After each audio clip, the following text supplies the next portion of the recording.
Greetings everyone. For this assignment, we will present about sourdough bread.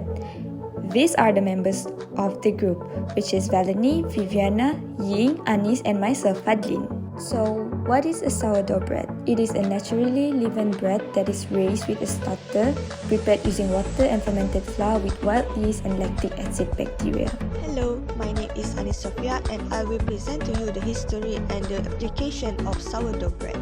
Sourdough bread is known as the oldest form of grain fermentation, which was developed approximately 3000 BC in ancient Egypt. Since the sourdough bread making process requires a long fermentation period and time-consuming, therefore it had been replaced by modern baking process. Nowadays, sourdough bread had increased in demand for its high quality and prolonged shelf life. Next is the application. First of all, sourdough is commonly used in wheat and rye bread making. Other than that, it is also used to improve the parameters quality of the bread, which include texture, aroma profile, volume, nutritional value, as well as extending the bread shelf life. Thank you for the general explanation of sourdough bread by the previous presenters. Now, I'm Hui Ying and I will continue the presentation of making sourdough bread. So, in general, there are three types of sourdough bread productions that are commonly applied by bakeries and industries. And I will start by presenting on the first type of sourdough bread production, which is the traditional method. The traditional method of sourdough bread production is commonly used by bakeries which produce sourdough breads in a small scale. For example, products that uses this method and could be found on the market is the panettone cake and San Francisco bread.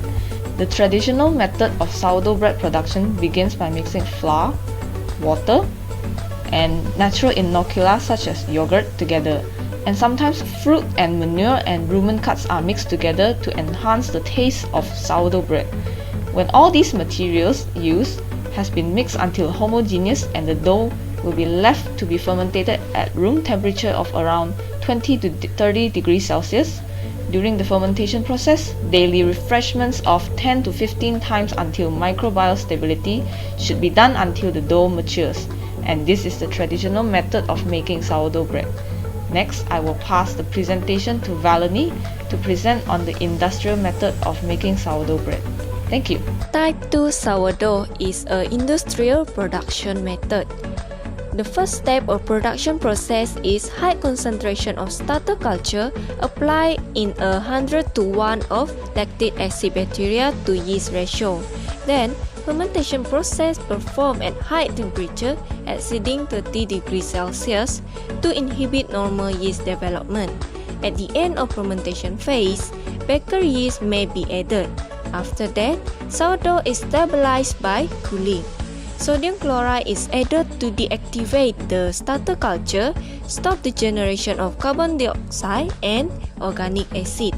Thus, sourdough ready for storage. Next is type 3 sourdough. This type of sourdough is made by dehydrating the type 2 sourdough stabilized form.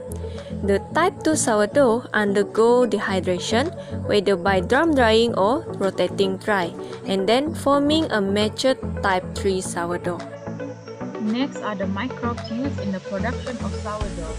In the production process, the two most essential microbes used are yeast and lactic acid bacteria.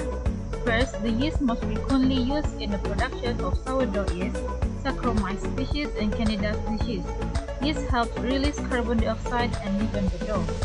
Second, the lactic acid bacteria used in the sourdough production is Lactobacillus species. This bacteria will produce sour lactic acid and acetic acid. During fermentation, the growth of lactic acid bacteria reduces the pH of the dough starter, which then promotes yeast growth. After that, the yeast releases amino acids that help the growth of lactic acid bacteria. This causes the dough to be more soft and light and also has a longer shelf life than other breads. We have also prepared an infographic for this topic. And here are the references that we use to complete this assignment. I think that is all from us. Thank you for watching.